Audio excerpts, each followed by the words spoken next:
চাইছো বুঝতে হবে না। এই তুমি শুট করাচ্ছ নাকি? দাও টাকা দাও।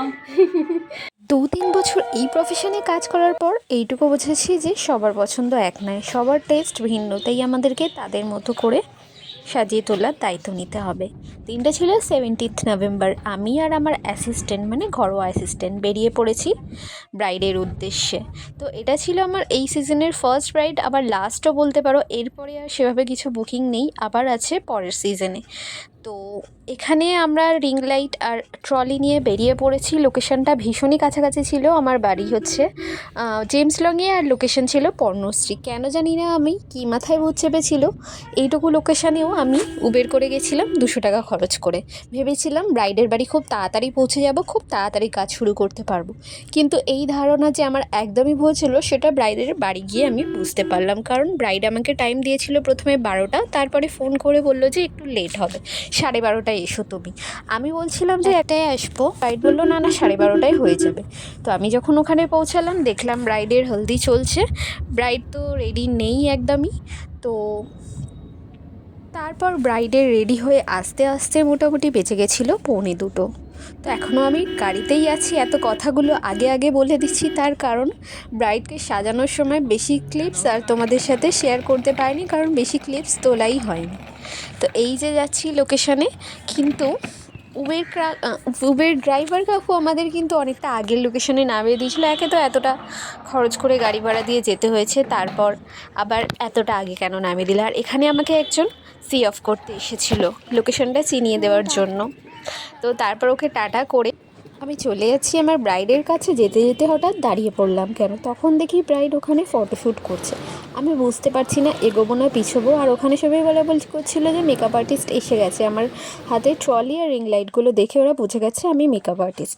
তো তারপর ওই ট্রলি আর রিং লাইটটা আমরা নিচে রেখে উপরে গেলাম। ছাদে হচ্ছিল ব্রাইড আর গ্রুমের হলদি হচ্ছিল, তো সেখানেই আমরা গিয়েছিলাম। তো আমরা বারবার করে সবাইকে এটাই রিকোয়েস্ট করছিলাম যে আমাদের এগুলো না দেখলেও চলবে, আমরা একটু যেই রুমে সাজাবো সেই রুমে জিনিসপত্রগুলো সাজিয়ে একটু সেট আপ রেডি করে বসে থাকলে ভালো হতো। বাট ততক্ষণেও রেডি হয়তো হয়েও বসে থাকতে হতো, কারণ আমাদের ওখানে প্রায় 1 ঘন্টা মতো বসে থাকতে হয়েছে।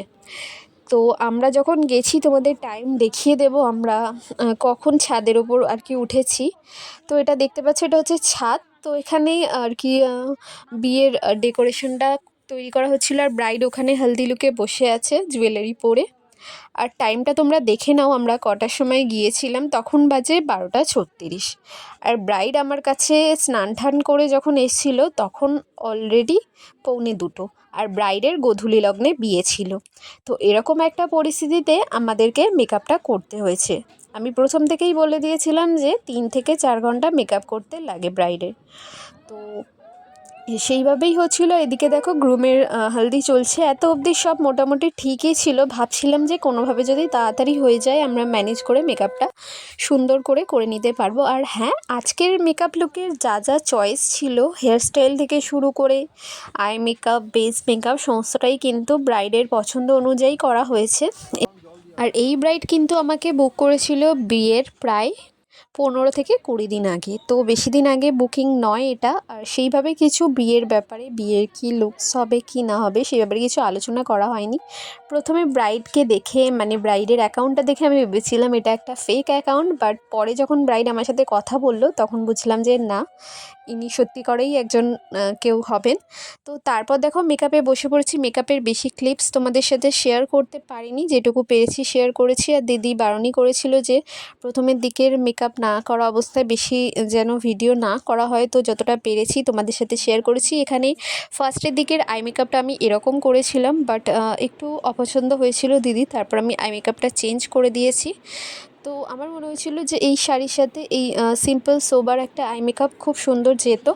বাট যে যার আলাদা আলাদা পছন্দ, তো সেইভাবেই তাকে সুন্দর করে সাজিয়ে দেওয়ার দায়িত্ব আমাদের। তো এটা হচ্ছে দিদির ফাইনাল লুক। তোমরা কিন্তু দেখে অবশ্যই জানিও। আর ব্রাইডাল বুকিং কিন্তু ওপেন আছে 24-25-এর। এখনও যারা যারা বুক করতে পারোনি তারা কিন্তু বুক করে নিতে পারো তাদের স্পেশাল ডেতে। কেমন হয়েছে লুকটা অবশ্যই জানিও। সবাই ভালো থেকো, টাটা।